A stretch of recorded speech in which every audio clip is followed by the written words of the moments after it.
repugnant in a free and open society. And we are, as a people, inherently and historically opposed to secret societies, to secret oaths, and to secret proceedings. I think a new world order is emerging. An inside job? How dare you?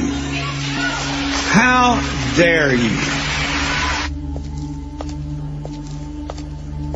To create, so to say, mass-produced models of human beings arranged in some kind of a scientific caste system. We shall go on to the end. We shall fight with growing confidence and growing strength in the air. We shall never surrender. Good day, everybody. This is UCY.tv. And this is the Solvinur Radio event. If you go to UCY.tv, mouse over shows, you will find a lot of shows there. And if you click on any of them, you end up in the chat room, which is not very busy at the moment. There's Joe and Sith and two anons. Welcome. How you doing?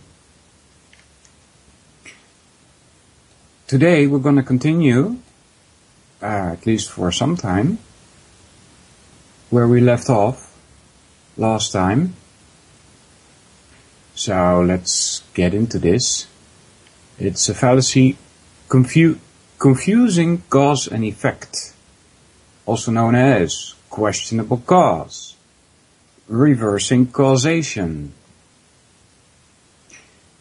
Confusing cause and effect is a fallacy that has the following form. 1. A and B regularly occur together. 2. Therefore A is the cause of B. Now, we did this, we started this last week. But I'm just picking this up from the start. So, there you go. This fallacy requires that there not be, in fact, a common cause that actually causes both A and B. This fallacy is committed when a person assumes that one event must cause another just because the events occur together. More formally, this fallacy involves drawing the conclusion that A is the cause of B simply because A and B are in regular conjunction, and there is not a common cause that is actually the cause of A and B. The mistake being made is that the causal conclusion is being drawn without adequate justification. In some cases, it will be evident that the fallacy is being committed. For example, a person might claim that an illness was caused by a person getting a fever. In this case, it would be quite clear that the fever was caused by the illness and not the other way around. Yeah. Strange. There's if you call the illness and fever A and B, those are both reactions to some organism that's in your blood or something that shouldn't be there, and so your body goes into a fever to kill it. So anyway, in other cases, the fallacy is not always evident. One factor that makes causal reasoning quite difficult is that it is not always evident what is the cause and what is the effect. For example, a problem child might be the cause of the parents being short-tempered, or the short temper of the parents might be the cause of the child being problematic. The difficulty is increased by the fact that some situations might involve feedback. For example, the parent's temper might cause the child to become problematic, and the child's behavior would worsen the parent's temper. In such cases, it could be rather difficult to sort out what caused what in the first place. In order to determine that the fallacy has been committed, it must be shown that the causal conclusion has not been adequately supported, and that the person committing the fallacy has confused the actual cause with the effect. Showing that the fallacy has been committed will typically involve determining the actual cause and the actual effect. In some cases, as noted above, this can be quite easy. In other cases, it will be difficult. In some cases, it might be almost impossible. Another thing that makes causal reasoning difficult is that people often have very different conceptions of cause, and in some cases, the issues are clouded by emotions and ideologies. For example, people often claim violence on TV and in movies must be censored because it causes people to like violence. Other people claim that there is violence on TV and in movies because people like violence.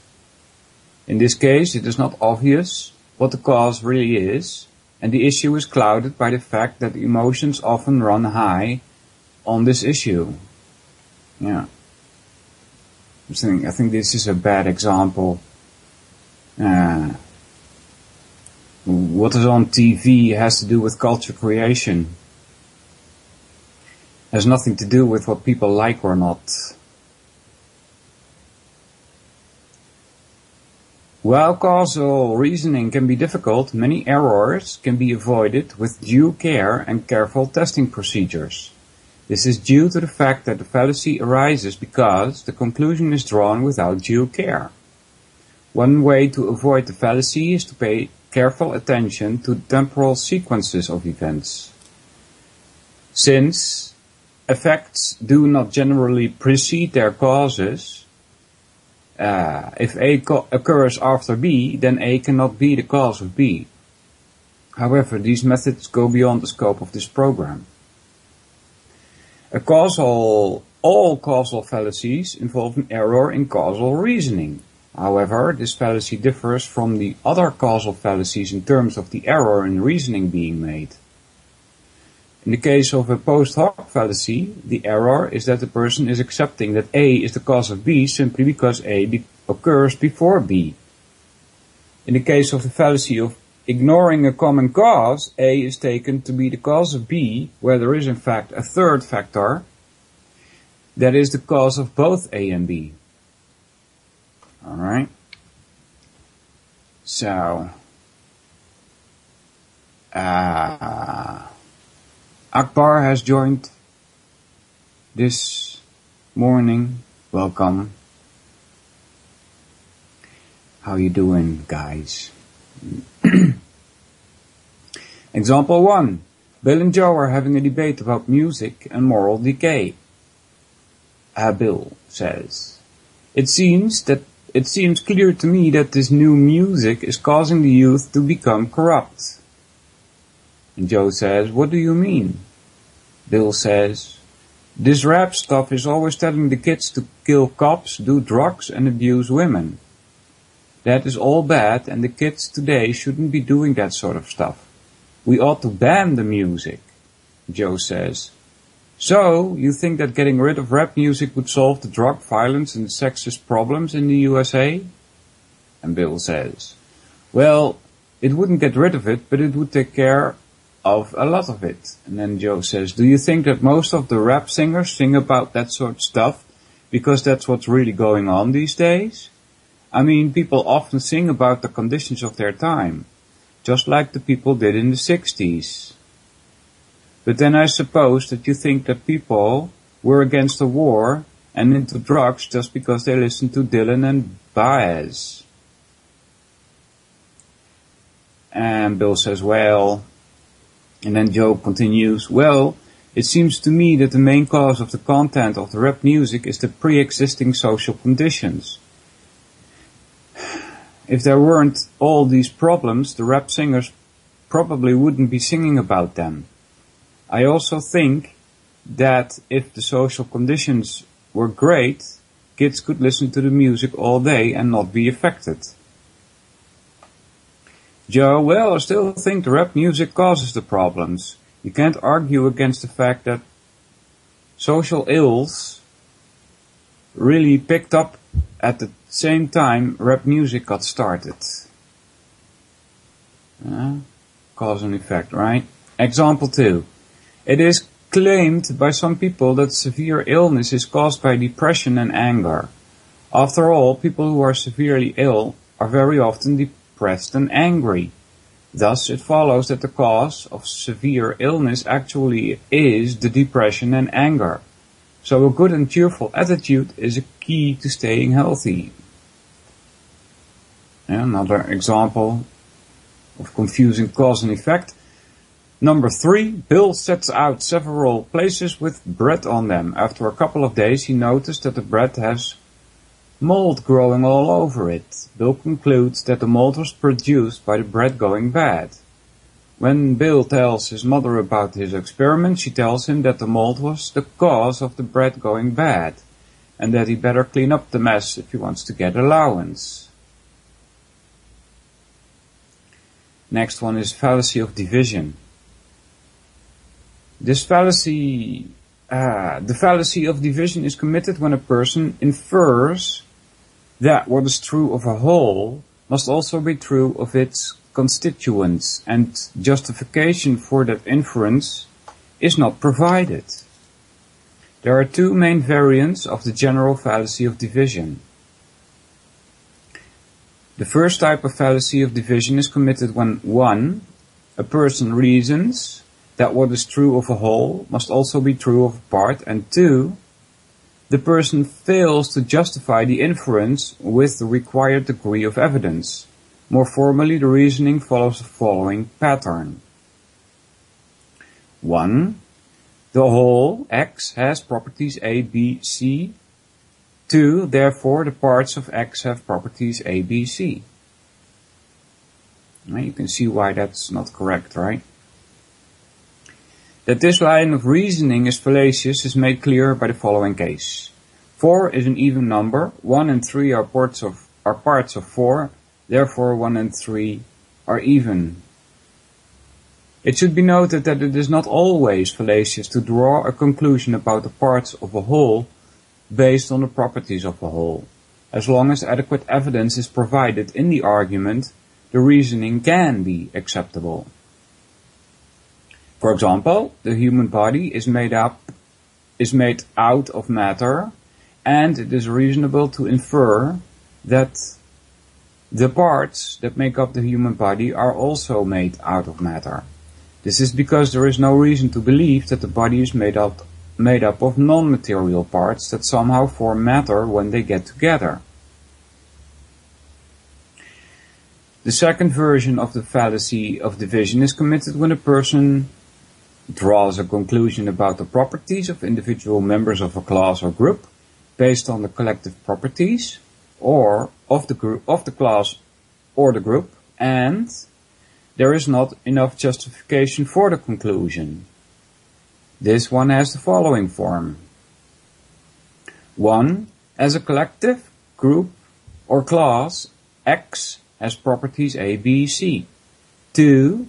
Therefore, the individual members of group class X have properties A, B, C. Alright? This sort of reasoning is fallacious because it can be easily shown by the following. It is true that athletes taken as a group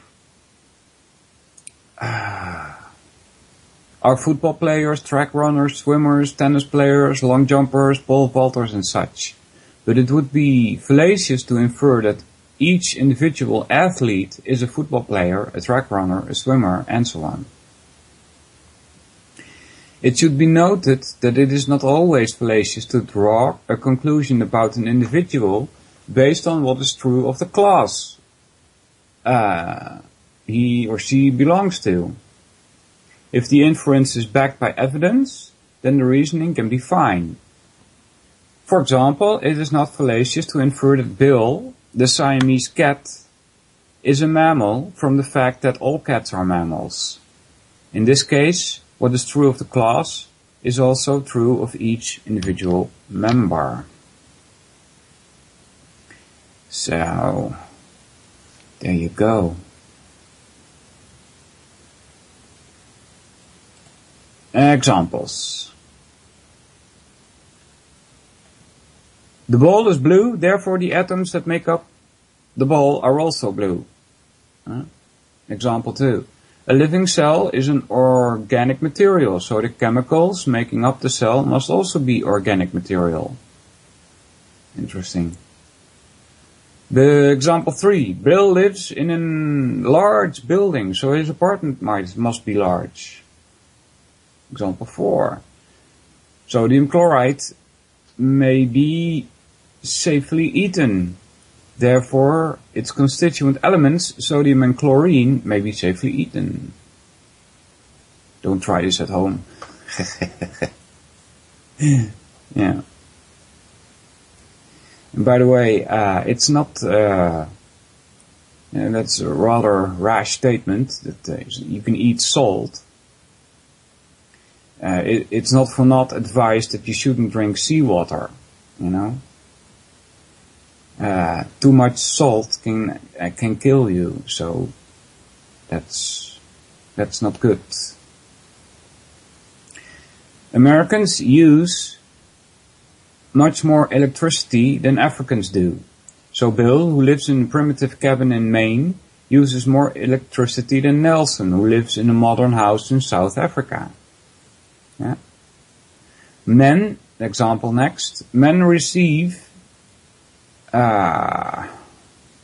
more higher education than women. Therefore, Dr. Jane Smart has less higher education than Mr. Bill something. Example 7.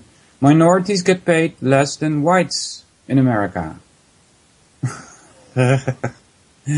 Yeah. Therefore, the black CEO of a multi-billion-dollar company gets paid less than the white janitor who cleans his office. Minorities. You know, when I put that in my own country, it says here like minorities get paid less than whites in America. If I were to put that example in my own country, and I would go to Amsterdam, main city, capital city, it is the white people that are in the minority there. You are hard pressed to find a few. It's ridiculous. Next is false dilemma, also known as black and white thinking. Description. A false dilemma is a fallacy in which a person uses the following pattern of reasoning. Yeah. 1. Either claim X is true or claim Y is true, when X and Y could both be false. 2. Claim Y is false. 3. Therefore claim X is true. This line of reasoning is fallacious because if both claims could be false, then it cannot be inferred that one is true because the other is false. That this is the case is made clear by the following example. Either 1 and 1 is 4 or 1 and 1 is 12. You see? It is not the case that 1 and 1 is 4, so therefore it must be 12. In cases in which two options are in fact the only two options, this line of reasoning is not fallacious. For example, Bill is dead or he's alive. Bill is not dead, therefore he's alive. That makes sense, right? Could be the only two options. Example. Senator Jill says we have to cut education funding this year. And then Bill says, why? Jill says, well, either we cut the social programs or we live with a huge deficit and we can't live with the deficit. Yeah? You guys get why this is false alternative, right? Example 2. Bill says, Jill and I both support having prayer in public schools. Jill says, hey, I never said that. And then Bill says, hey, you're not an atheist, are you, Jill? Yeah. In some schools here in the Netherlands that used to be, if you went to a Catholic school, for instance, I don't think they do that anymore today though. But as a parent you would have to choose which school you were going to send your child to if you wanted to have them religiously indoctrinated or not. Example 3. Look, you are going to have to make up your mind. Either you decide that you can afford this stereo, or you decide you are going to do without music for a while. Yeah. Next is gambler's fallacy. Description. The gambler's fallacy is committed when a person assumes that a departure from what occurs on average or in the long term will be corrected in the short term. The form is as follows. 1. X has happened. 2. X departs from what is expected to occur on average over the long term. 3. Therefore X will come to an end soon. There are 2 common ways this fallacy is committed. In both cases, a person is assuming that some result must be due simply because what has previously happened departs from what would be expected on average or over the long term. The first involves events whose probabilities of occurring are independent of one another.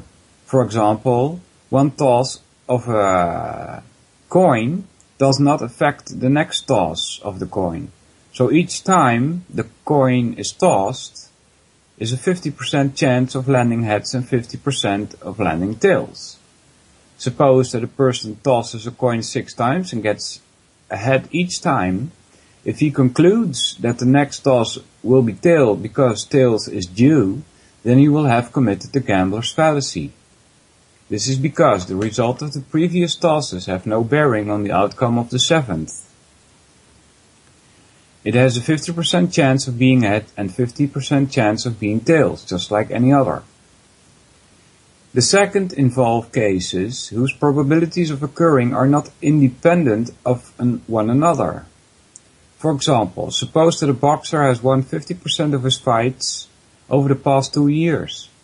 Suppose that after several fights he has won 50% of his matches this year. Then he has lost and then that doesn't make sense.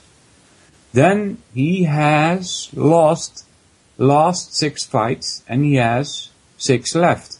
If a person believed that he would win his next 6 fights because he has used up his losses and is due for victory, then he would have committed the gambler's fallacy.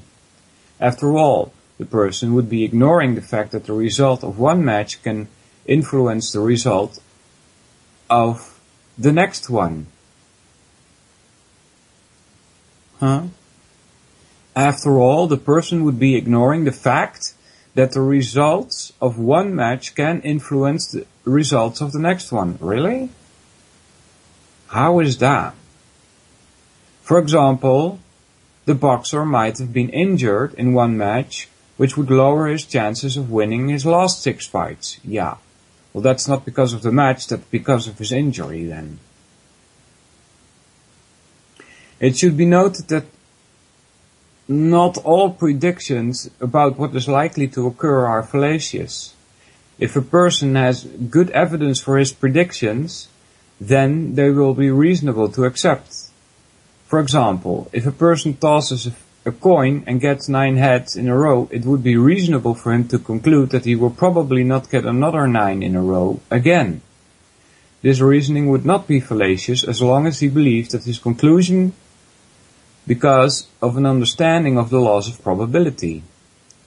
In this case, if he concluded that he would get another 9 heads in a row because the odds of getting 9 heads in a row are lower than getting fewer than 9 heads in a row, then his reasoning would be good and his conclusion would be justified. Hence, determining whether or not the gambler's fallacy is being committed often requires some basic understandings of the laws of probability. Now some examples. Bill is playing against Doug in a World War II tank battle game. Doug has a great streak of luck and has been killing Bill's tanks left and right with good dice rolls. Bill, who has a few tanks left, decides to risk all in a desperate attack. He is a bit worried that Doug might wipe him out, but he thinks that since Doug's luck at rolling has been great, Doug must be due for some bad dice rolls. Bill launches his attack and Doug butchers his forces. Example 2. Jane and Bill are talking. Jane: I'll be able to buy the car I always wanted soon. And then Bill says, why? Did you get a raise? And then Jane says, no, but you know, I've been playing the lottery all these years. And Bill says, yeah, you buy a ticket for every drawing without fail. And then Jane says, and I've lost every time. And then Bill says, so why do you think you will win this time? Well, after all these losses, I'm due for a win. See? Examples 3. Joe and Sam are at the racetrack betting on horses. Joe says, do you see that horse over there? He lost his last 4 races. I'm going to bet on him. Sam says, why? I think he will probably lose. Joe says, no way. I looked up the horse's stats and he has won half his races in the past 2 years. Since he has lost 3 of the last 4, he'll have to win this race. So I'm betting on him. And then Sam says, are you sure? And then Joe says, of course I'm sure. He's due. Yeah. Gambler's fallacy, guys. How you doing, everybody in the chat? A couple of more has joined, like Jules and Mike. How you doing, everybody?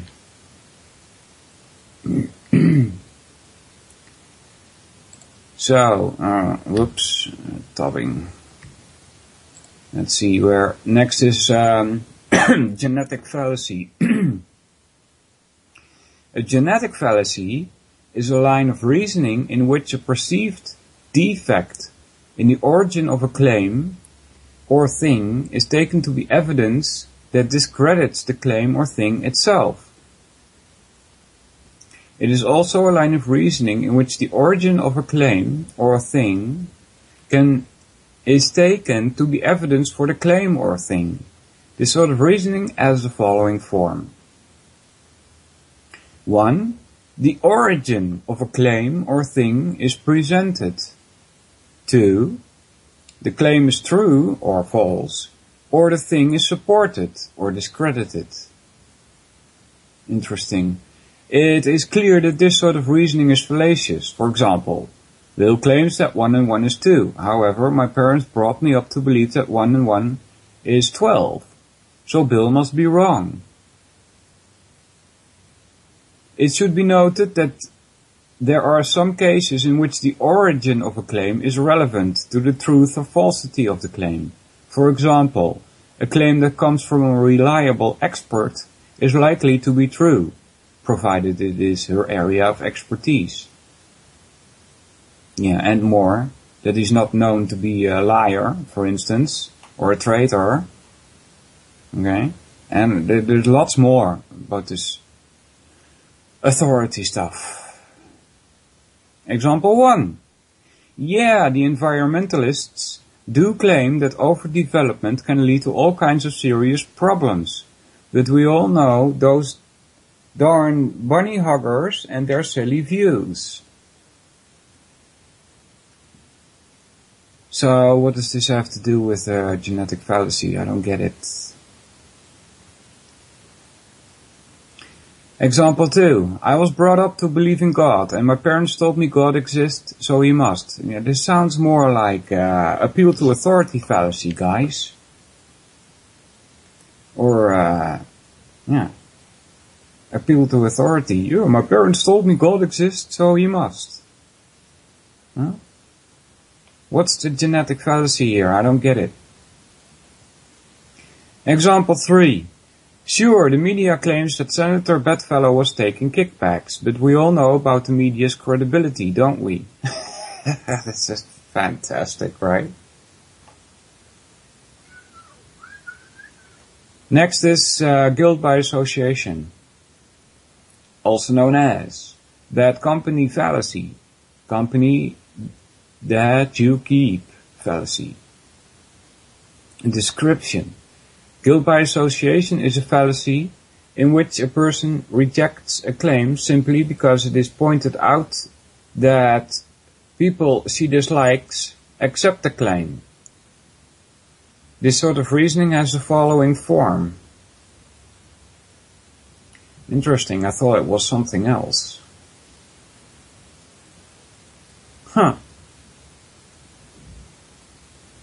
Guilt by association is a fallacy in which a person rejects a claim simply because it is pointed out that the people she dislikes accept the claim.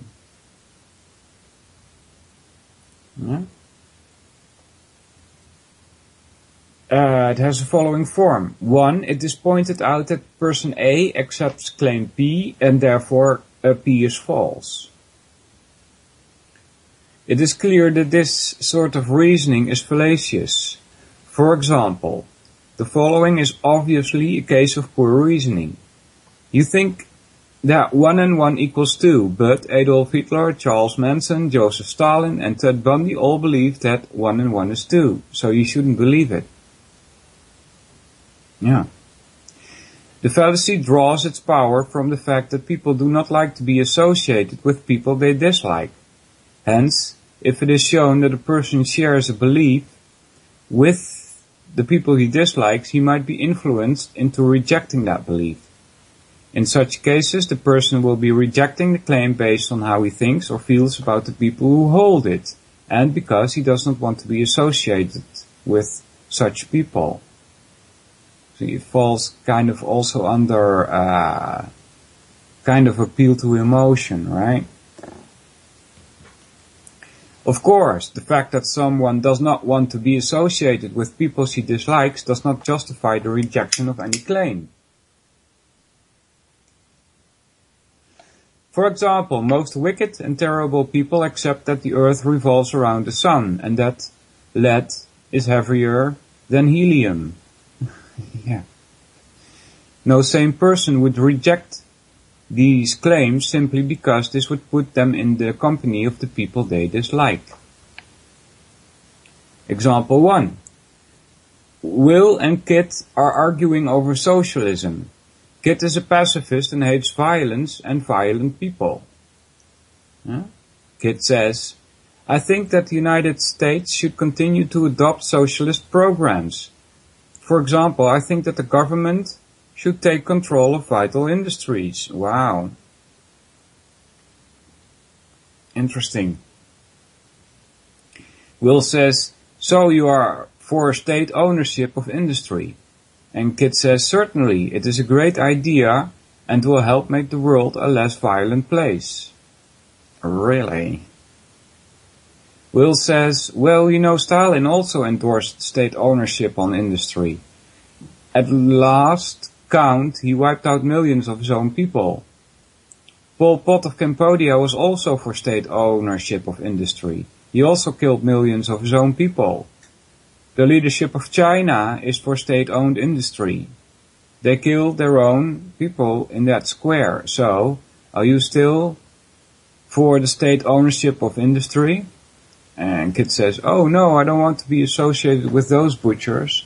Well, the point is here that Kit shouldn't accept the rejection of these ideas based on association. You know, you should reject them based on using your own brain. Jen and next example. Jen and Sandy are discussing the topic of welfare.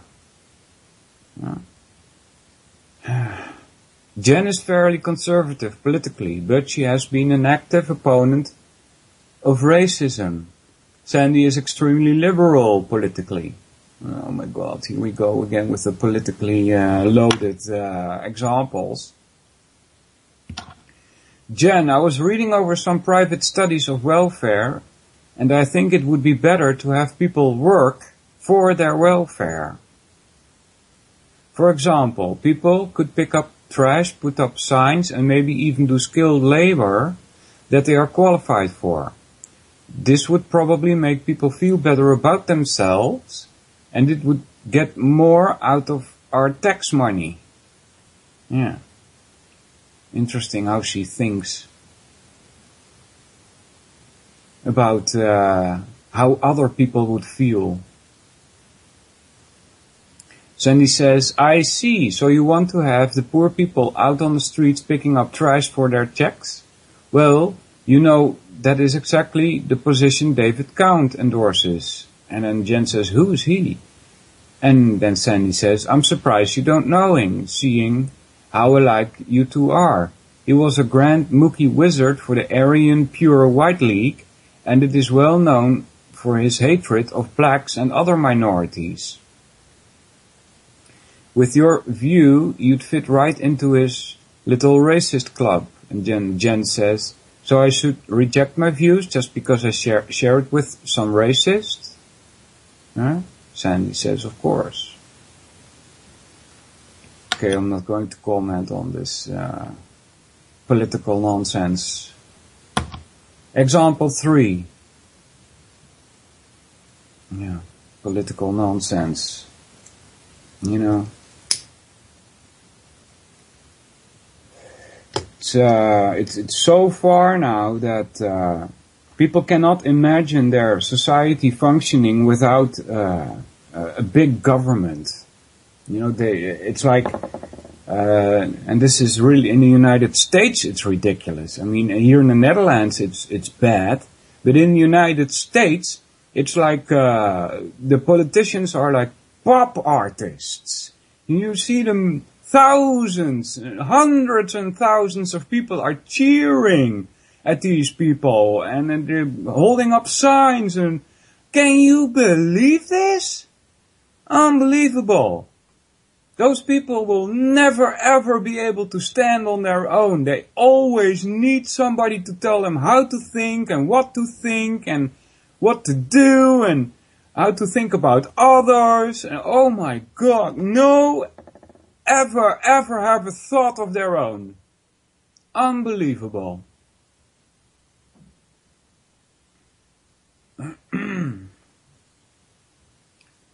And next example. Libert and Ferris are discussing who they are going to vote for as the next department chair in the philosophy department. Philosophy department? You know, let's just change this a bit. Liberal and Ferris are discussing who they are going to vote for as the next department chair in who's doing the financing in government. Alright? Now, the fact that they are discussing that already shows how dependent they are. It's a false dilemma as far as I'm concerned. Let's have this one for boss. No, let's have the other one for boss. How about you be your own boss? Anyway, let's continue.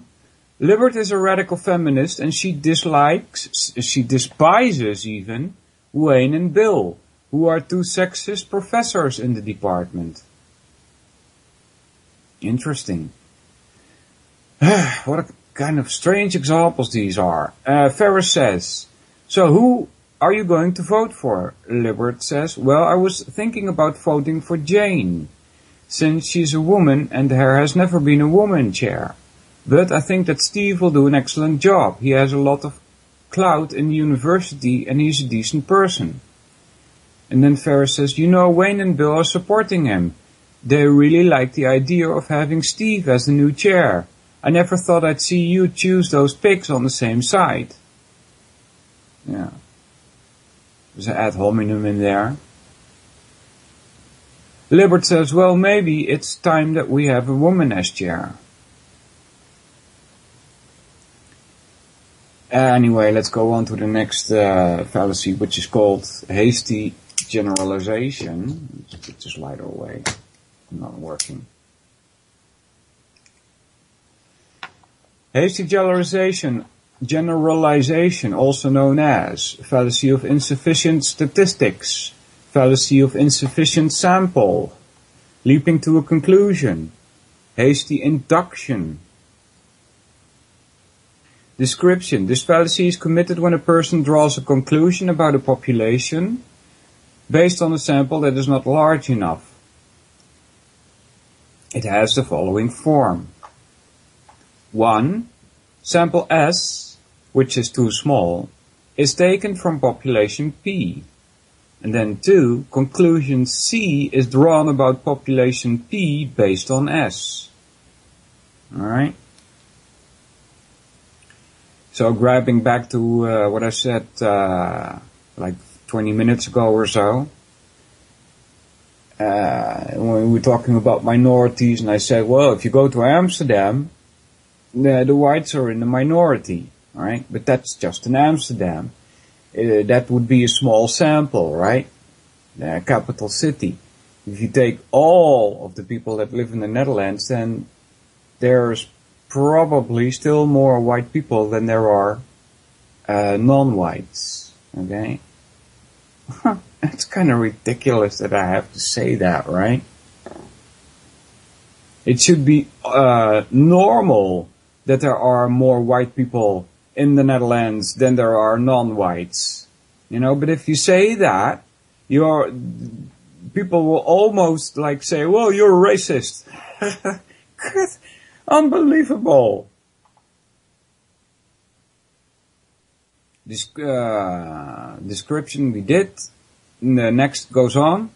The person committing the fallacy is misusing the following type of reasoning, which is known variously as inductive generalization and statistical generalization.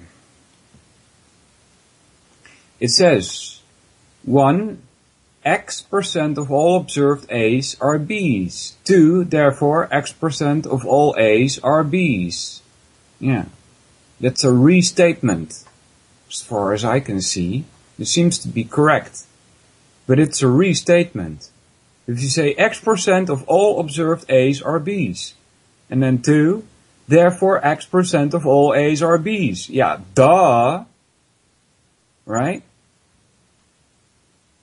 So, let's see here what it says. The fallacy is committed when not enough A's are observed to warrant a conclusion. Right? So that's where it goes wrong. If enough A's are observed, then the reasoning is not fallacious. No. But I don't think this is reasoning at all. It's just restating. Small samples will tend to be unrepresentative.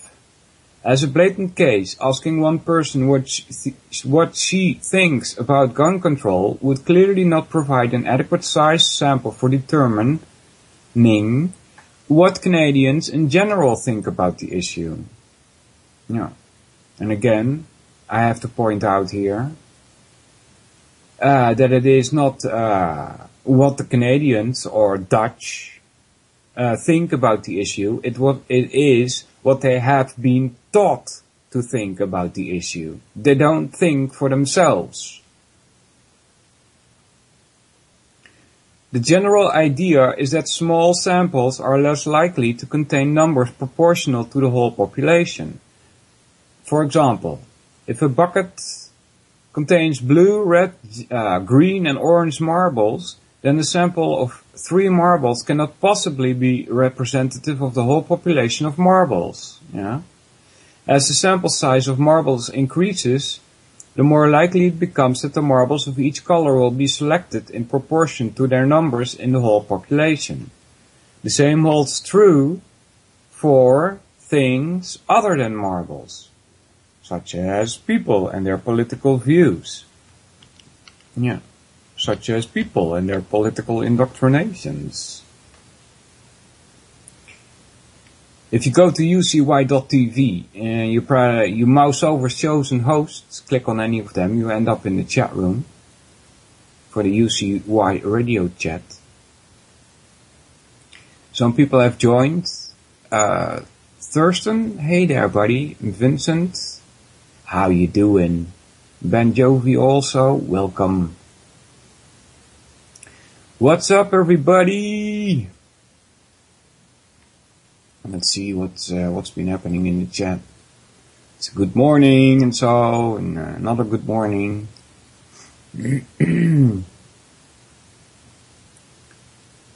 This is, I'm completely out of the loop on these American things. And I mean, I don't even know who these people are. Mike says, I still don't understand why Marianne and Ginger didn't spend some time on the beach getting a tan. I would have watched that. Who are they? Are you admiring pop artists here or what?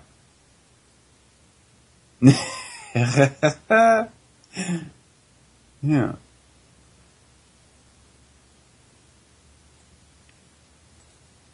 Yeah, welcome back, Vince. I hear you.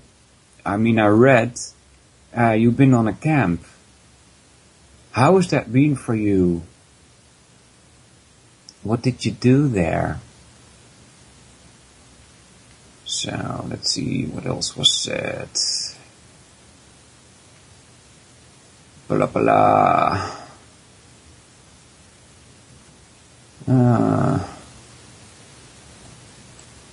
There's a place next to Interstate in Salt City that has a hydrogen sulfide hot spring. Yeah, interesting. Close to the surface. Boy, Akbar has a nice joke. 2 and 2 equals 7.5. Just ask the IPCC. Yeah, indeed. Yeah. So when I read about that, I have to remember this video that I saw. It's really, really unbelievable. They were the people of the IPCC. They were having a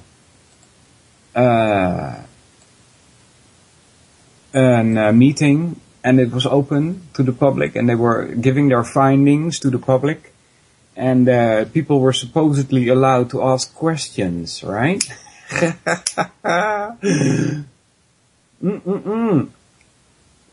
So this one journalist, unfortunately I don't remember his name, but he came up with his microphone, and he started asking about these emails that were intercepted. And you know what happens? He gets grabbed, and his microphone is taken away, and he is taken away by a Nazi cop for asking a question about emails. Right? That shows you how the IPCC is working. Unbelievable. Anyway, let's continue. Where were we? Since hasty generalization is committed when the sample, the observed instances, is too small, it is important to have samples that are large enough when making a generalization. The most reliable way to do this is to take a large sample as practical. There are no fixed numbers as to what counts as being large enough. If the population in question is not very diverse, a population of cloned mice, for example, then a very small sample would suffice. If the population is very diverse, then a fairly large sample would be needed. The size of the sample also depends on the size of the population. Obviously, a very small population will not support a huge sample. Well, you have to take that percentage-wise, right? Finally, The required size will depend on the purpose of the sample. If Bill wants to know what Joe and Jane think about gun control, the whole word just makes me cringe, you know. Gun control is when you can aim and shoot at your target and hit it. Yeah. Then the sample consisting of Bill and Jane would obviously be large enough. Yeah, if you want to know only about the typo mistake here. There's a typo mistake, I think. It says, if Bill wants to know what Joe and Jane think about gun control, then the sample consisting of Bill and Jane would obviously be large enough. No, that's a typo. It should be Joe and Jane. If Bill wants to know what most Australians think about gun control, then the sample consisting of Bill and Jane would be far too small. Yeah? So it depends on what you want to know also. People often commit hasty generalization because of bias or prejudice. For example, someone who is a sexist might conclude that all women are unfit to fly jet fighters because one woman crashed one. People are also commonly commit hasty generalization because of laziness or sloppiness. Yeah. It is very easy to simply leap to a conclusion and much harder to gather an adequate sample and draw a justified conclusion.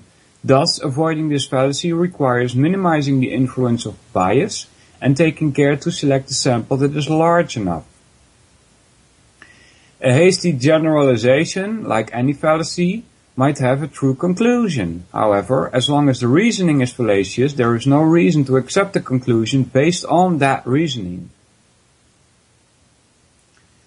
Examples. Smith, who is from England, decides to attend graduate school at Ohio State University. Yeah. The word university, I'm not 100 exactly % sure about this, but it's uni, and then verse, and then itty. And itty seems to be,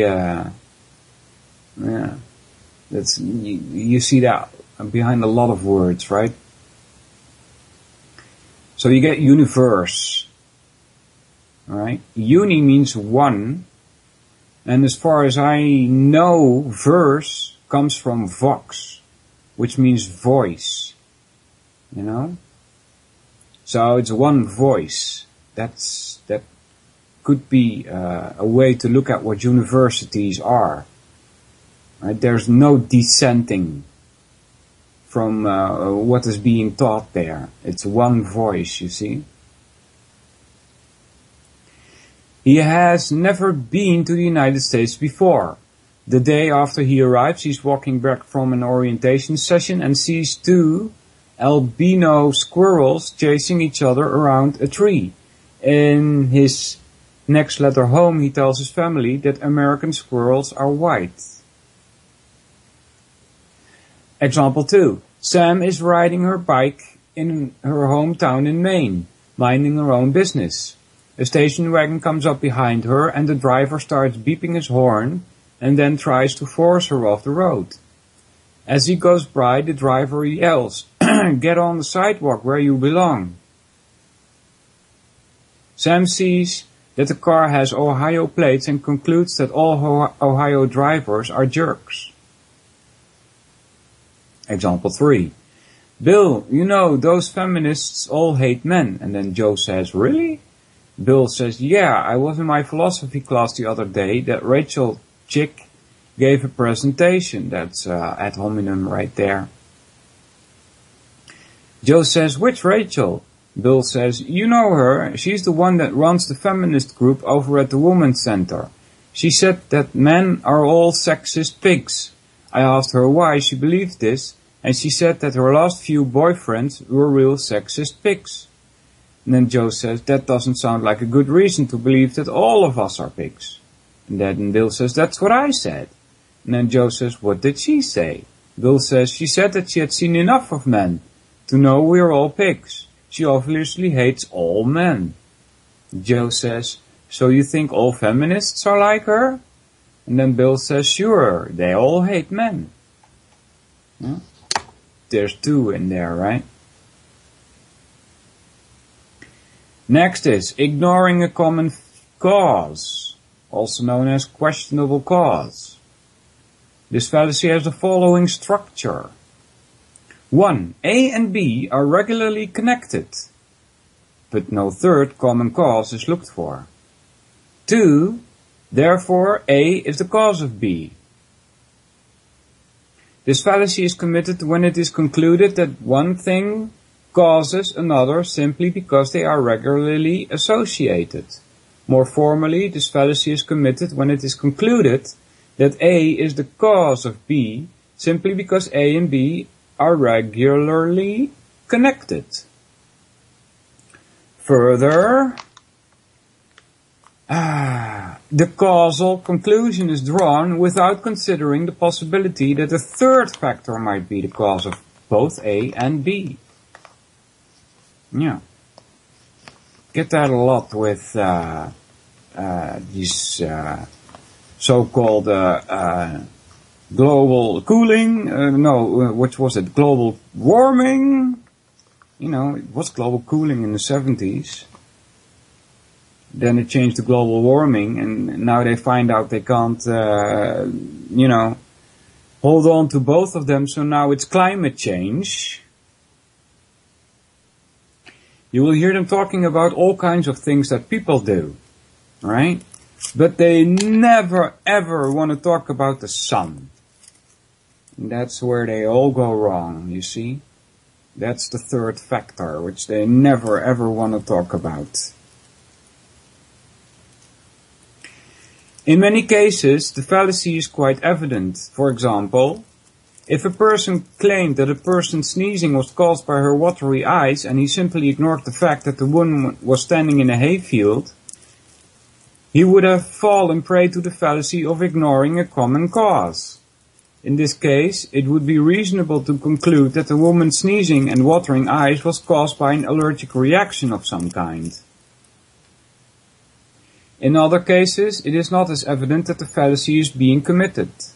For example, a doctor might find a large amount of large bacteria in one of her patients and conclude that the bacteria are the cause of her patient's illness. However, it might turn out that the bacteria are actually harmless and that a virus is weakening the person.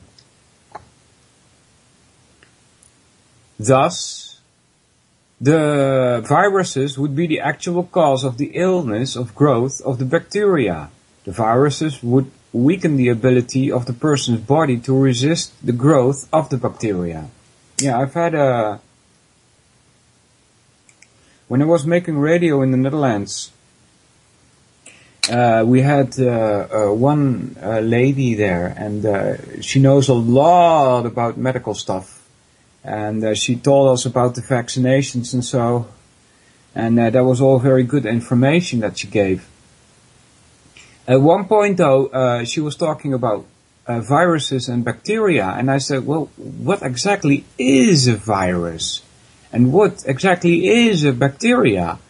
And she told me, this is really interesting, she told me that viruses, they're not actually alive, but that they could be seen more as like machines. Interesting, huh?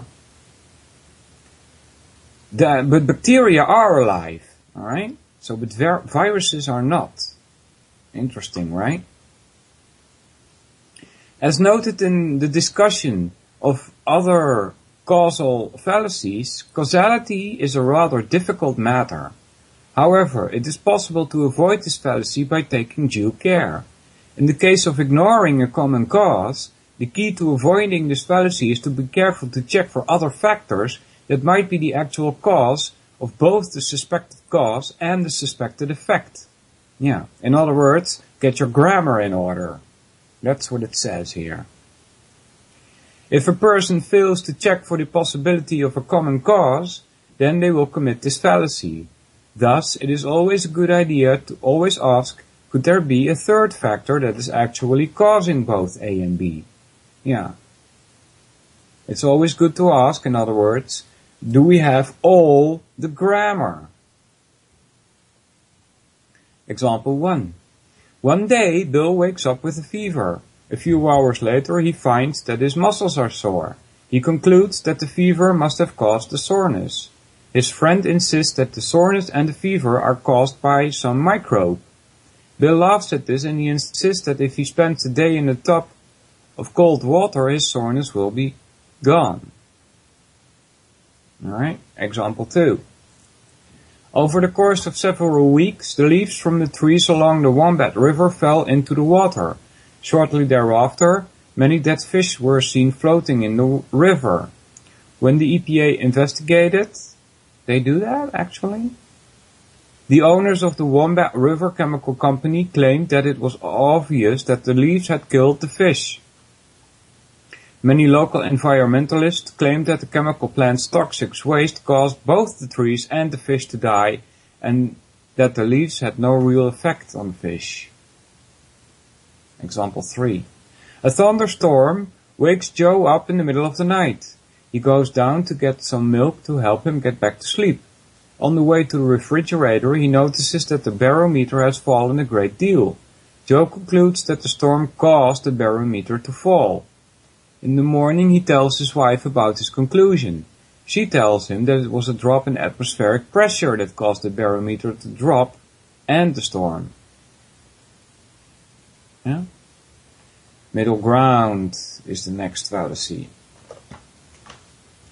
Also known as golden mean fallacy, fallacy of moderation. Description. This fallacy is committed when it is assumed that the middle position between two extremes must be correct, simply because it is the middle position. Yeah. It kinda reminds me of a Hegelian dialectic, where you are presented with 2 points, and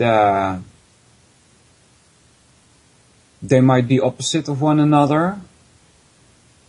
And then to solve this problem, you go to a kind of third spot, a synthesis, that is neither A or B, but is kind of like a mixture of the two. So, it has the following form. Position A and B are two extreme positions. 2C is a position that rests in the middle between A and B. 3, therefore C is the correct position. Okay, that's fallacy. And that's, this sort of reasoning is used to steer you into some, direction, you know? They present to you A and B, knowing that you will not want either A or B, and then therefore they count on your logic, and because you have only been presented with A and B, the assumption is that you will come to a conclusion, and the synthesis, which they already had in mind, because they gave you A and B, you see? This line of reasoning is fallacious because it does not follow that a position is correct just because it lies in the middle of two extremes. This is shown by the following example. Suppose that a person is selling his computer. He wants to sell it for the current market value, which is $800, and someone offers him $1. It would hardly follow that $400 is a proper price. The fallacy draws its power from the fact that a moderate or middle position is often the correct one. Yeah, really. For example, that doesn't have to be true either, you know. It says is often the correct one. No, especially not in politics. For example, a moderate amount of exercise is better than too much exercise or too little exercise. However, this is not simply because it lies in the middle ground between two extremes. It is because too much exercise is harmful and too little exercise is all but useless. The basic idea behind many cases in which moderation is correct is that the extreme are typically too much and not enough, and in the middle position is enough. In such cases, the middle position is correct almost by definition. It should be kept in mind that while uncritically assuming that the middle position must be correct because it is the middle position is poor reasoning, it does not follow that accepting a middle position is always fallacious. As was just mentioned, many times a moderate position is correct. However, the claim that the moderate or middle position is correct must be supported by legitimate reasoning. The reason why I kind of am against this moderation, moderate position is correct, it's because this whole society that we live in, the whole world that we live in, it's outrageous, you know? And even a moderate position, it is totally unsensible, because you cannot have a correct way of thinking or a correct way of reasoning when the whole society is nuts, you know? When nobody is thinking for themselves and everybody is just following a leader that has been put in front of them, there is no such thing as a correct middle. They're all false. Example 1. Some people claim that God is all-powerful, all-knowing and all-good. Other people claim that God does not exist at all.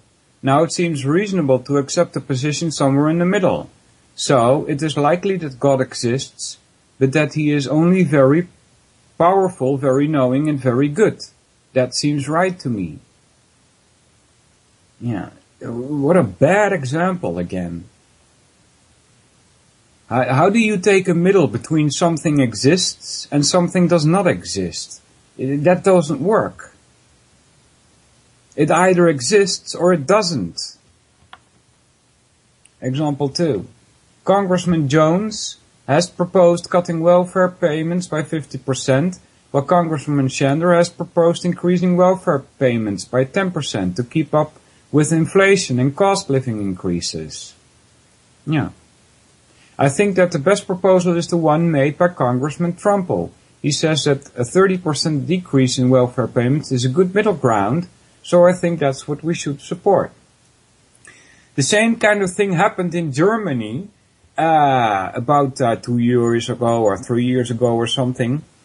Apparently there, and not here in the Netherlands though, but apparently in Germany, in separate states, they can actually vote on propositions that the local government is making there.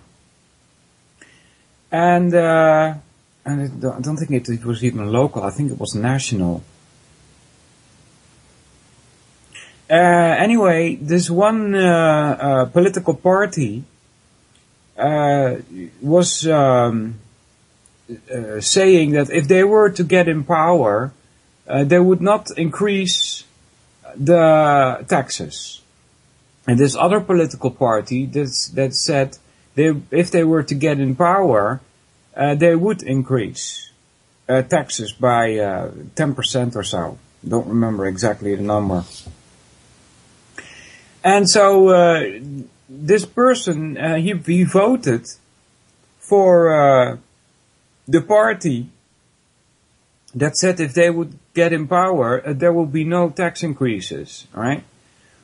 This party got in power. However, they had to form an alliance with this other party, you see? And so they had to increase taxes by 5%. You know? Talk about liars, right? Say one thing, do another. They knew that this was going to happen, these political leaders. They knew it. They foresaw that they were going to have to increase taxes by 5% in order to sustain themselves. So they put in front of you two political parties, one which says we have to increase 10%, another which says we won't increase, you know, and they already know that they're going to have some support because of what happened in the past and because of tradition and so on and so on. And so they knew they were going to get in power. It's ridiculous. And then when they come in power, both of them, they say, well, it's a compromise. We're going to increase by 5%. Unbelievable liars. Example 3. A month ago, a tree in Bill's yard was damaged in a storm. His neighbor, Joe, asked him to have the tree cut down so it would not fall on Joe's new shed. Bill refused to do this. 2 days later, another storm blew the tree onto Joe's new shed. Joe demanded that Joe pay the cost of the repairs, which was $250. Bill said that he wasn't going to pay a cent. Obviously, the best solution is to reach a compromise. Bill pays $125. Alright. Next is misleading vividness. Misleading vividness is a fallacy in which a very small number of particularly dramatic events are taken to outweigh a significant amount of statistical evidence. This sort of reasoning has the following form. Dramatic or vivid event X occurs, and it is not in accord with the majority of the statistical evidence. 2. Therefore, events of type X are likely to occur. This sort of reasoning is fallacious because the mere fact that an event is particularly vivid or dramatic does not make the event more likely to occur, especially in the face of significant statistical evidence. Yeah? The reason why, by the way, this makes such an impact is because it is dramatic, and people tend to give more weight to it, you see.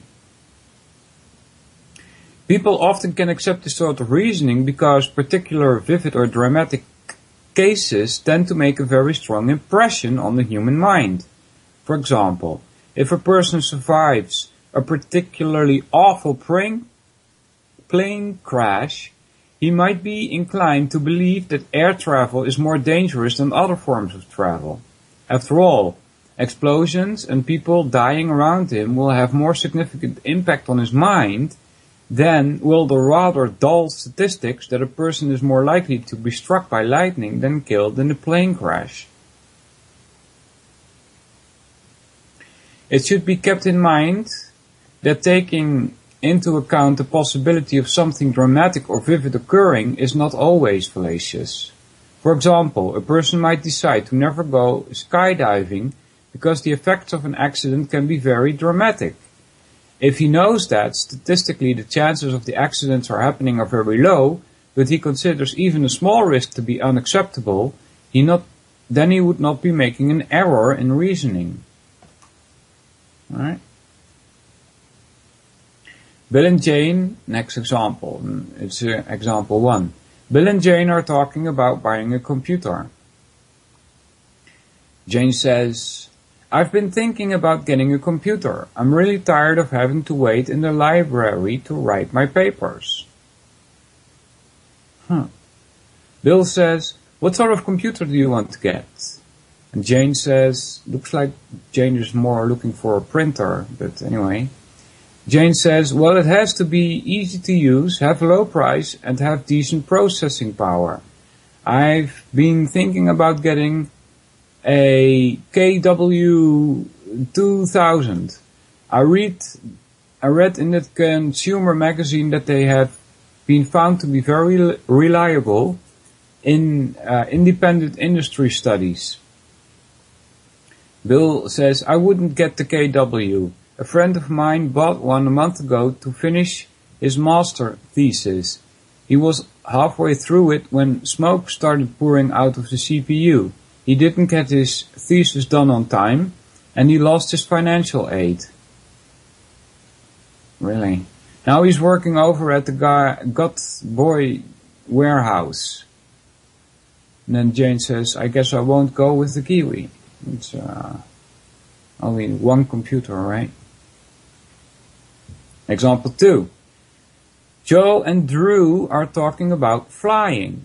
Joe says, when I was flying back to school, the pilot came on the intercom and told us that the plane was having engine trouble. I looked out the window and saw smoke billowing out of the engine nearest to me. We had to make an emergency landing, and there were fire trucks everywhere. I had to spend my next 6 hours sitting in the airport waiting for a flight. I was lucky I didn't die. I'm never flying again. Drew says, so how are you going to get home over Christmas break? Joe says, I'm going to drive. That'll be a lot safer than flying. Drew says, I don't think so. You are much more likely to get injured or killed driving than flying. Joe says, I don't buy that. You should have seen the smoke pouring out of that engine. I'm never getting in one of those death traps again. Example 3. Jane and Sarah are talking about running in a nearby park. Jane says, did you hear about that woman who was attacked in Turtle Park? Sarah says, yeah, it was terrible. Then Jane says, don't you run there every day? Sarah says, yeah. Jane, how can you do that? I'd never be able to run there. Sarah says, well, as callous as this may sound, the attack was out of the ordinary. I've been running there for 3 years, and this has been the only attack. Sure, I worry about being attacked, but I'm not going to give up my running just because there is some slight chance I'll be attacked. Sarah says, that's stupid. I'd stay away from that park if I was you. That woman was really bad up badly, so you know it's going to happen again. If you don't stay out of the park, it will probably happen to you. Alright. Next fallacy is called peer pressure. This is under the heading appeal to emotion. Peer pressure is a fallacy in which a threat of rejection by one's peers is substitute for evidence in an argument. This line of reasoning has the following form. Person P is pressured by his peers or threatened with rejection. 2. Therefore, person P's claim X is false. This line of reasoning is fallacious because peer pressure and threat of rejection do not constitute evidence for rejecting a claim. This is especially clear in the following example. Joe says, Bill, you know that... Bill, I know you think that 1 and 1 is 2, but we don't accept that sort of thing in our group. Bill says, I was just joking, of course I don't believe that.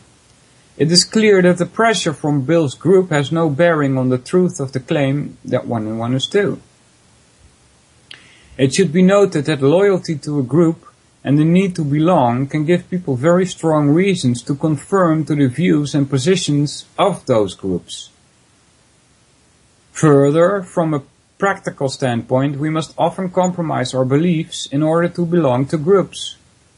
However, this feeling of loyalty or the need to belong simply do not constitute evidence for a claim. Examples?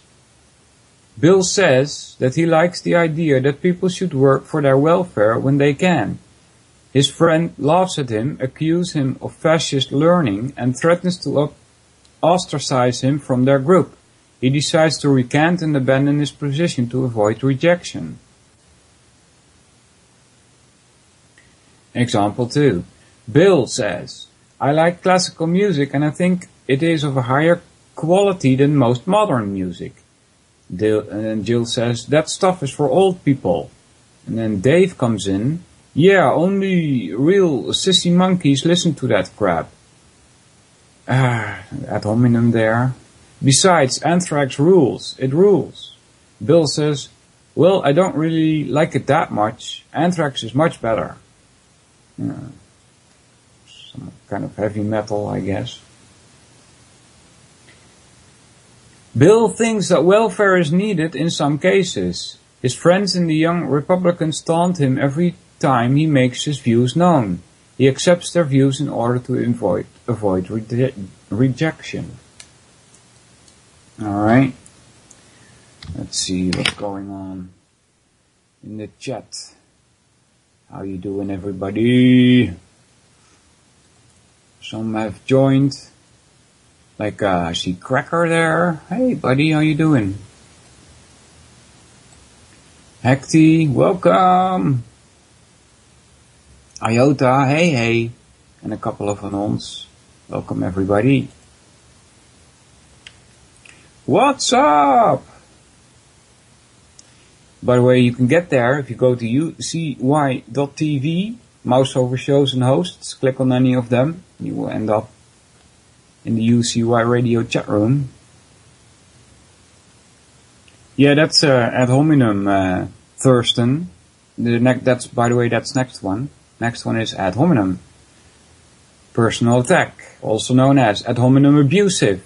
There's also ad hominem circumstantial, but we're going into abusive now. Description.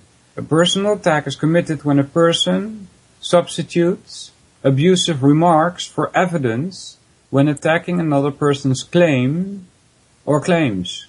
This line of reasoning is fallacious because the attack is directed at the person making the claim and not the claim itself. The truth value of a claim is independent of the person making the claim. After all, no matter how repugnant an individual might be, he or she can still make true claims. Not all ad hominems are fallacious. Really, so I'm hoping he's coming up with an example here. Well, it's not fallacious if it's true, right?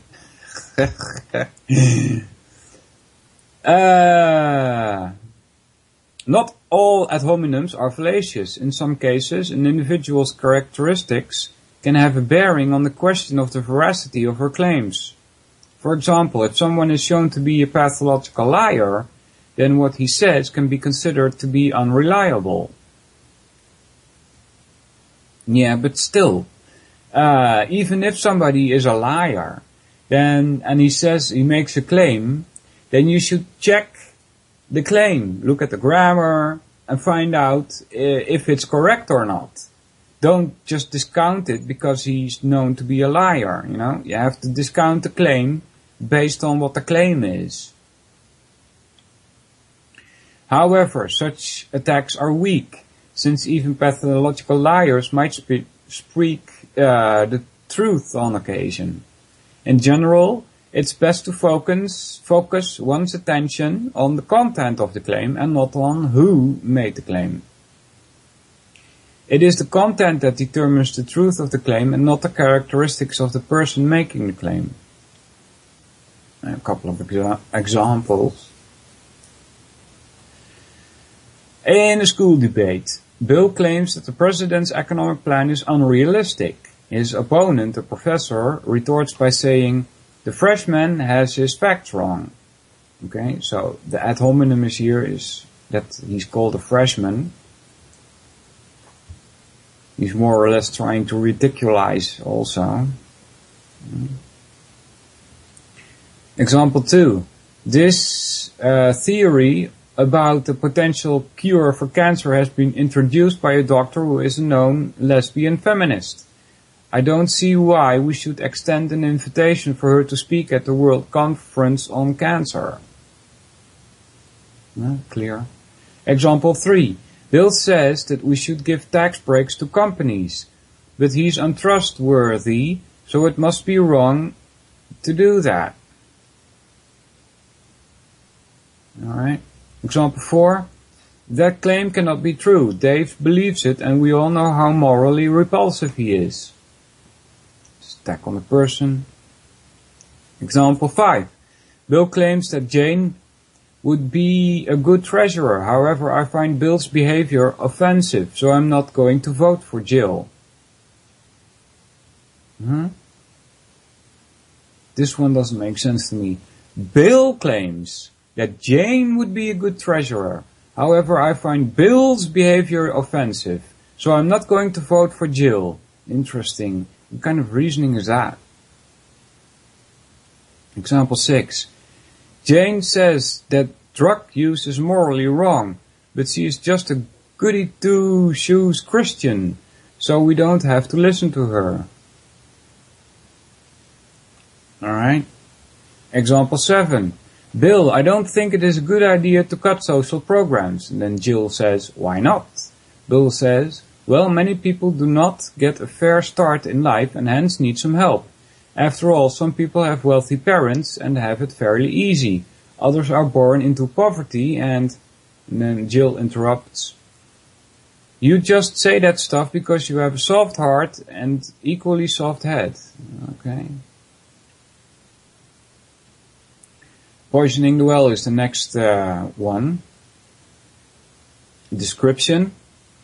This sort of reasoning involves trying to discredit what a person might later claim by presenting unfavorable information, be it true or false, about the person. This argument has the following form. Let's see here. Get a lighter that works. Ta-da.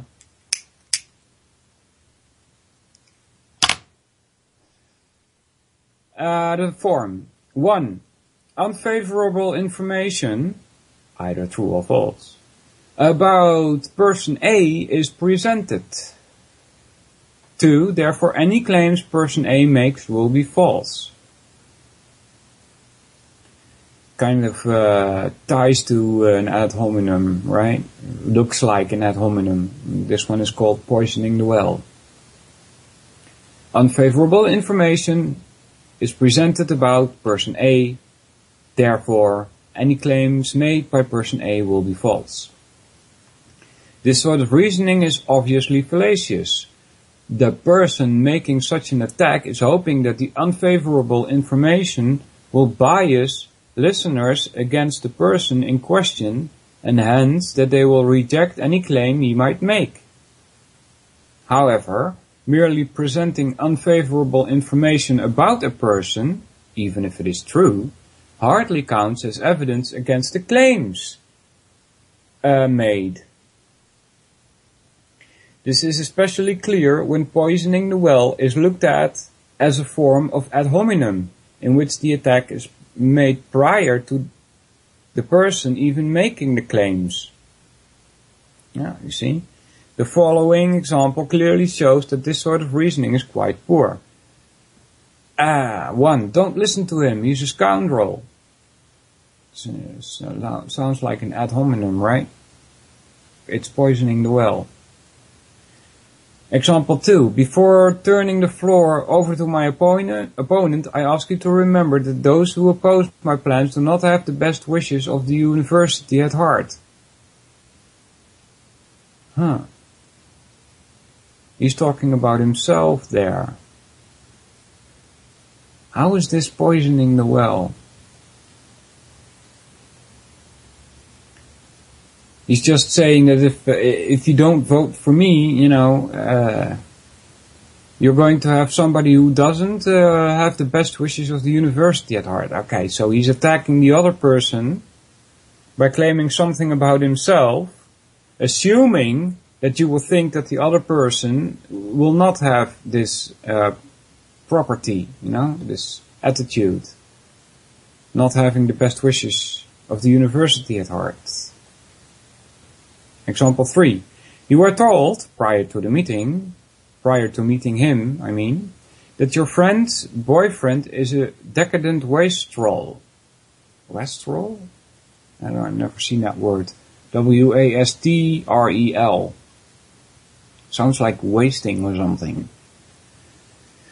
Let's try this again. You were told, prior to meeting him, that your friend's boyfriend is a decadent wastrel. When you meet him, everything you hear him say is tainted. Yeah, that's a good example of poisoning the well. Example 4. Before class, Bill says, boy, that professor is a real jerk. I think he is some sort of Eurocentric fascist. Eurocentric fascist? Interesting. It is what it is, right? The European Union is a fascist state. There's no going around that. That's using the definition of fascism as in government and corporations going together. Alright, Bill says, yeah, and then during class, Professor Jones, and so we see that there was never any golden age of matriarchy in 1895 in America. And then after class, Bill says, see what I mean? Jill says, yeah, there must have been a golden age of matriarchy, since that jerk said there wasn't. Huh, interesting. Turns the claim all the way around because of him being called a Eurocentric fascist. Yeah. Anyway, post hoc is the next one.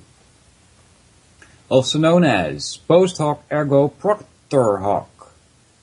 False cause, questionable cause, confusing coincidental relationship with causes. A post hoc is a fallacy with the following form. A occurs before B. 2. Therefore A is the cause of B.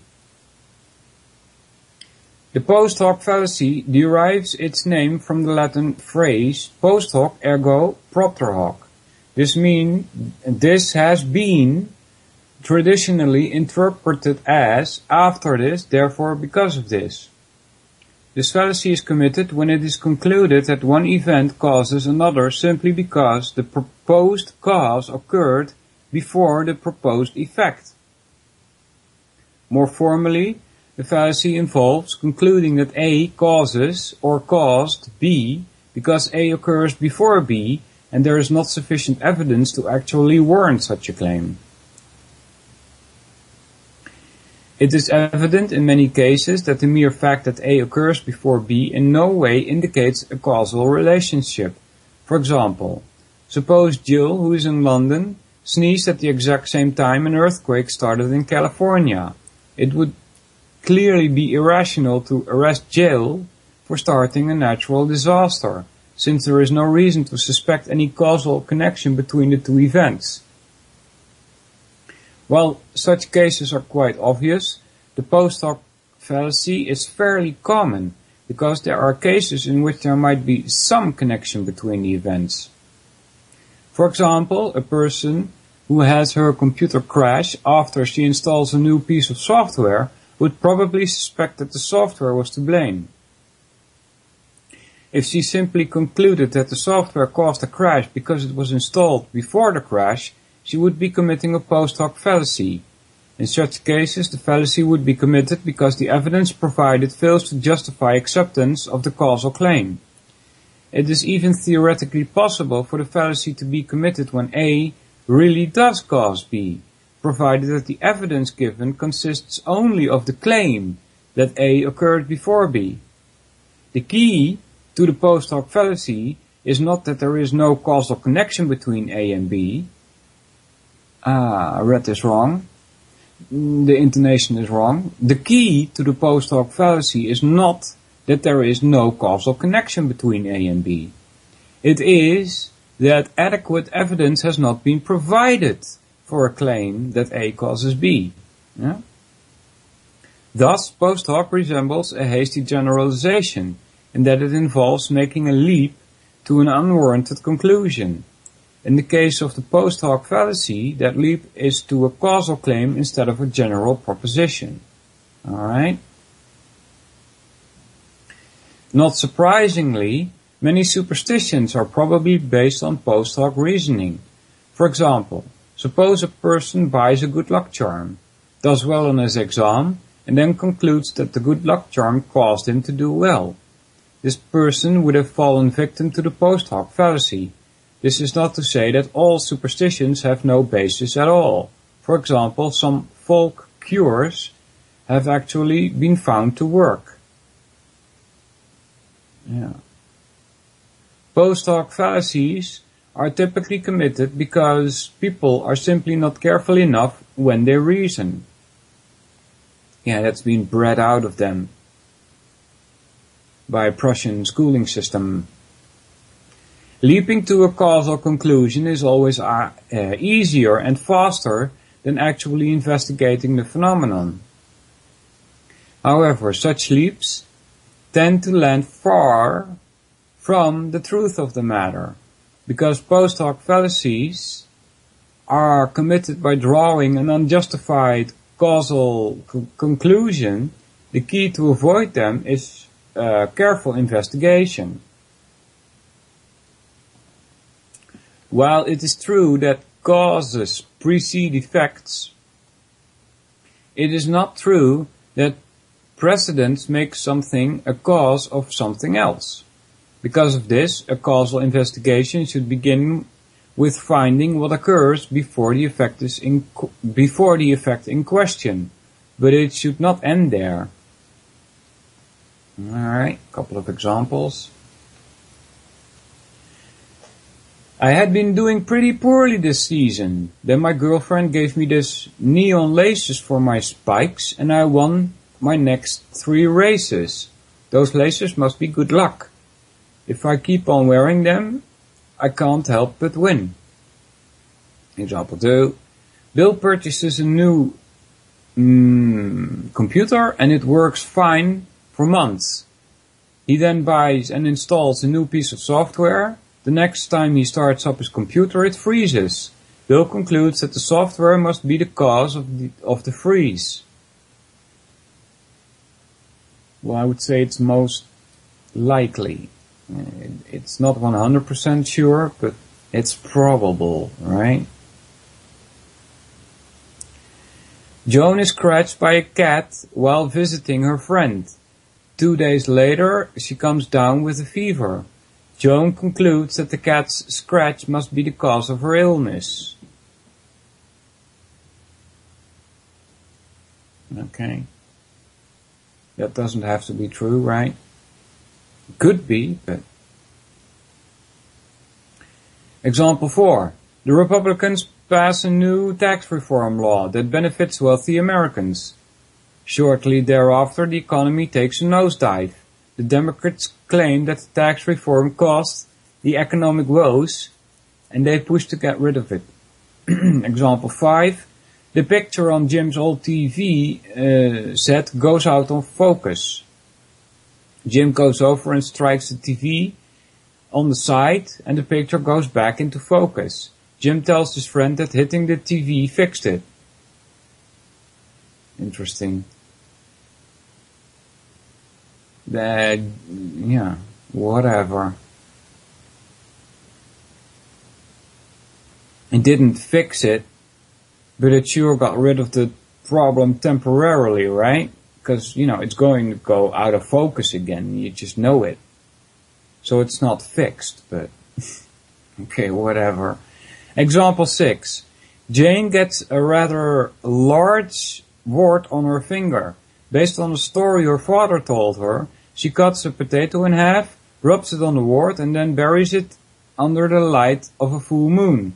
Over the next month, her wart shrinks and eventually vanishes.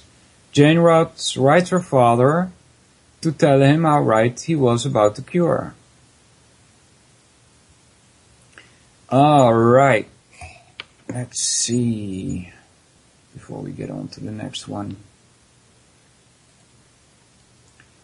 Is anybody joined in the chat that I need to say hi to? Yup-a-dup-a-doo. Let's see. 14 people. Interesting. Dan has joined. Hey there. And Desert. Hello. And still 2 anons. Welcome. We're doing fallacies, guys. Next is questionable cause. Description. It has the following general form. 1. A and B are associated on regular basis.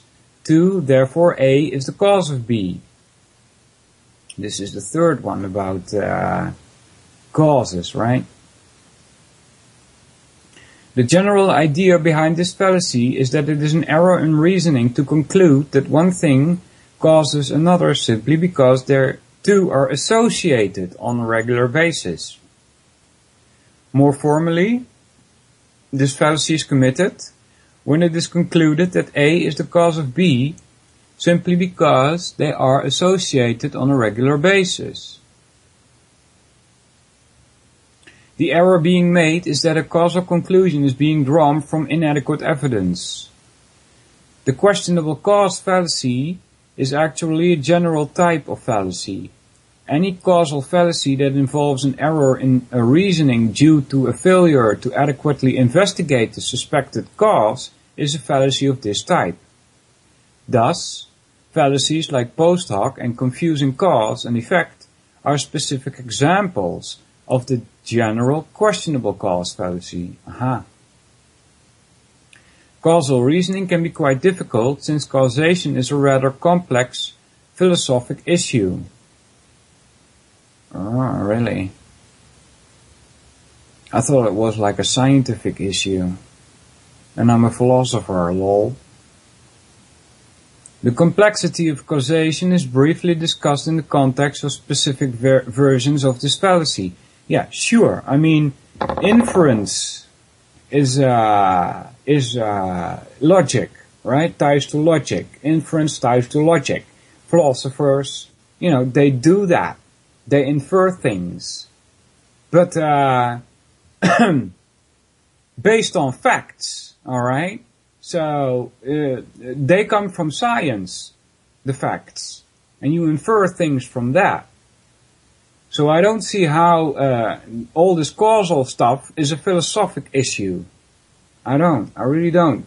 I think it's a scientific issue and simply using your brain.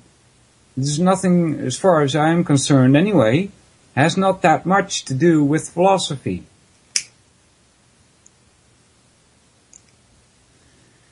Anyway, talk about philosophy. I should spend more time on that, but the general idea that people have with philosophy is so out of reality, and I see the most of the philosophers as traitors, right? Why do I do that? Because none of them, none that I read anyway, and I must admit I haven't done a study on philosophy, but I did read some stuff of some philosophers, and none of them even start with telling you that you've been lied to all of your years, all right? And if you are, if you dare call yourself a philosopher, that's what you should do. You should warn the people about what they've been lied to, right? That's what it means to be a philosopher. You love knowledge, right? And if you really do that, you should expose all of the lies that have been out there. No, the philosophers of today, they are subjectivists. They will tell you that reality doesn't exist. Where they get that idea from, I don't know, but it's really ridiculous. So, like I said, I should spend more time on that. But we're doing fallacies for now, so. If I ever start talking about philosophy, it's going to be about the nature of reality and the different views that are out there that are not subjectivist. So, but that's difficult stuff, you know. If I ever start talking about philosophy, it's going to be about the nature of reality and how do you know stuff? How is it even possible to know anything? And I would be talking a lot about identification. Alright? How do you identify stuff? What is the identity of a certain thing? I mean, I could even start talking philosophically about the word thing. You know? It's really tough stuff. But for now we're going to go into this fallacy here. The questionable cause fallacy is actually a general type of fallacy. Alrighty, did that, right? Yeah. Causal reasoning. Already did that. Where were we?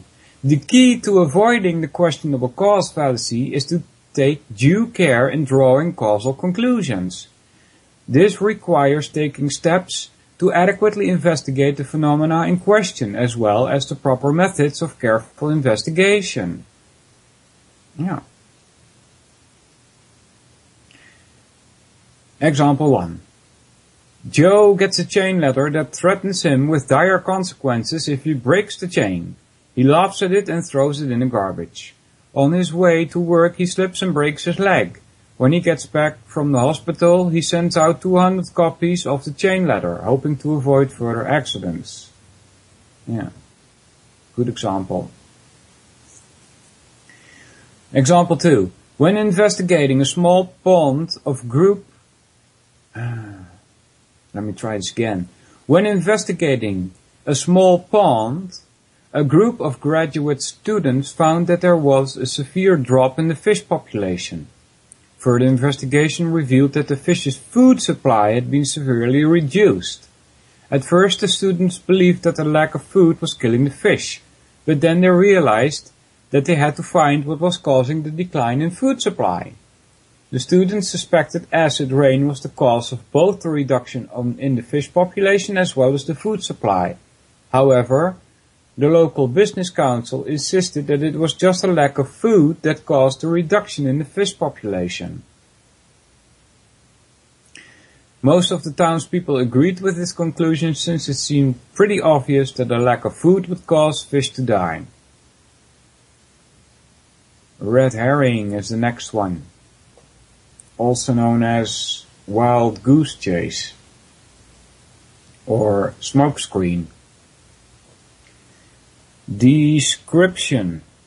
A red herring is a fallacy in which an irrelevant topic is presented in order to divert attention from the original issue. The basic idea is to win an argument by leading attention away from the argument and to another topic. This sort of reasoning has the following form. Topic A is under discussion.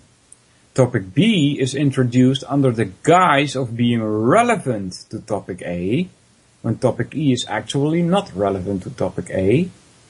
Topic A, then topic A is abandoned. You see, this reminds me of another kind of way in which attacks are made. Alright, it goes like topic A is under discussion. Then 2, it's straw man, what it reminds me of. Then 2, topic B is introduced, right? They come up with another argument. and then they start tearing down that argument, and therefore your other argument, topic A, is wrong. You see? Trying the trick on you. This one goes like this. Topic A is under discussion.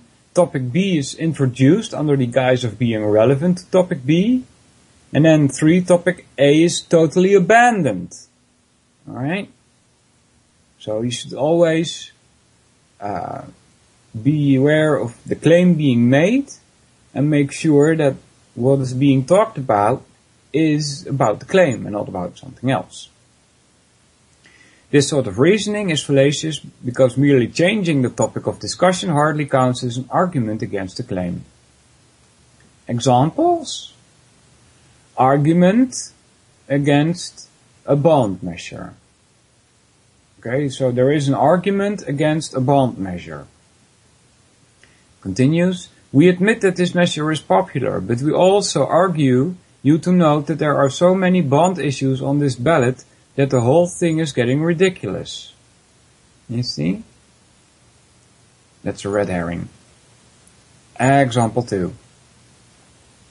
Argument for a tax cut. You know, I've begun to think that there is some merit in the Republicans' tax cut plan. I suggest that you come up with something like it, because if we Democrats are going to survive as a party, we have to show that we are as tough-minded as the Republicans, since that is what the public wants. Interesting. I don't really get this one. Argument for a tax cut. So this is a Democrat talking to some other Democrat probably, and he says, now, I've begun to think that there is some merit in the Republicans' tax cut plan. I suggest that you come up with something like it, because if we Democrats are going to survive as a party, we have to show that we are as tough-minded as the Republicans, since that is what the public wants. Blah, blah. How is this a red herring? Poof. Is it because it says, since that is what the public wants? Yeah, that's it. So you see, he's not talking about the tax cut in itself. There's an argument for a tax cut. No. Now it's what the public wants. You see, that's the red herring. Example 3. Argument. There's an argument for making grad school requirements stricter. And it says, I think there is a great merit in making the requirements stricter for the graduate students. I recommend that you support it too. After all, we are in a budget crisis and we do not want our salaries affected. Okay, that one's clear, right? Next one is a relativist fallacy, also known as subjectivist fallacy. Well, I guess I'm gonna like this one, huh? The relativist fallacy is committed when a person rejects a claim by asserting that a claim might be true for others, but is not for him or her. This sort of reasoning has the following form. Claim X is presented. 2. Person A asserts that X may be true for others, but not true for him or her. 3. Therefore, A is justified in rejecting X. In this context, relativism is the view that truth is relative to Z, a person, time, culture, place, etc. This is not the view that claims will be true at different times or at different people, but the view that a claim could be true for one person and false for another at the same time. Okay? In many cases, when people say that X is true for me, what they really mean is, I believe X, or X is true about me. It is important to be quite clear about the distinction between being true about a person and being true for a person. Yeah? The word for is indeed important here. A claim is true about a person if the claim is a statement that describes the person correctly. For example, Bill has blue eyes. Is true for Bill if Bill has blue eyes. To make a claim such as X is true for Bill is to say that the claim is true for Bill and that it need not be true for others. For example, 1 and 1 is 23 is true for Bill. Would mean that for Bill 1 and 1 actually does equal 23. Not that he merely believes that 1 and 1 is 23. That would be, it is true for Bill that he believes 1 and 1 is 23. Another example would be the claim that the earth is flat is true for Bill, which would mean that the earth is flat for Bill. In other words, Bill would be in a different world than the rest of the human race. Since this situation, 1 and 1 being 23 and the earth being flat for Bill, are extremely strange, it certainly seems that truth is not relative to individuals, although beliefs are. And that is correct. Truth is not relative to individuals. I can tell you that as a philosopher. As long as truth is objective, that is not relative to individuals, then the relativist fallacy is a fallacy. If there are cases in which truth is actually relative, then such reasoning need not be fallacious. Yeah, but there are no such cases. Truth is what it is, like reality is what it is. Okay, let's see, we've got a couple of more minutes left. We can get into an example. Example 1. Jill says, look at this, Bill. I read that people who do not get enough exercise tend to be unhealthy. Bill says, that may be true for you, but it's not true for me. Example 2. Jill says, I think the so-called argument you use to defend your position is terrible. After all, a fallacy hardly counts as an argument. Bill says, that may be true for you, but it's not true for me. Example 3. Bill says, your position results in a contradiction, so I can't accept it. Dave says, contradictions may be bad in your Eurocentric, oppressive, logical worldview, but I don't think that they are bad. Therefore, my position is just fine. Yeah. Contradictions, people. You should really get rid of them. So, let's see, we've only got a couple of minutes left. So, let's see, I'm gonna thank everybody in the chat, that is. Thanks for coming, Ben, Joe, and Cracker, and Dan, and Desert, and Hecty, and Joe, and Jules, and Vincent, and Iota, and Thurston, and one and on.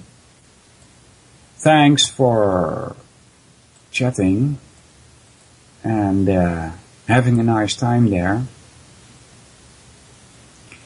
What's up, y'all? How you doing?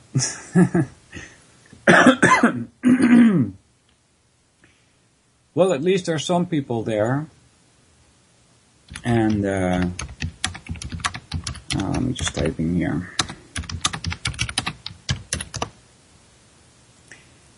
It's at least that I know, because of this chat room, I know that I'm not talking to nobody.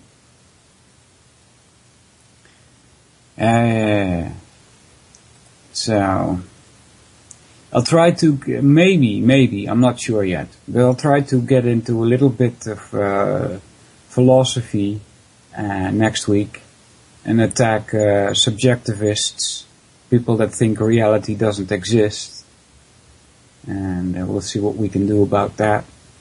But maybe, like I said, maybe, I might not have the right attitude at that day. So, thanks all, it was good to be with you, and I'll be back next week. See you! Secret oaths and to secret proceedings. I think a new world order is emerging. An inside job? How dare you? How dare you? to create, so to say, mass-produced models of human beings arranged in some kind of a scientific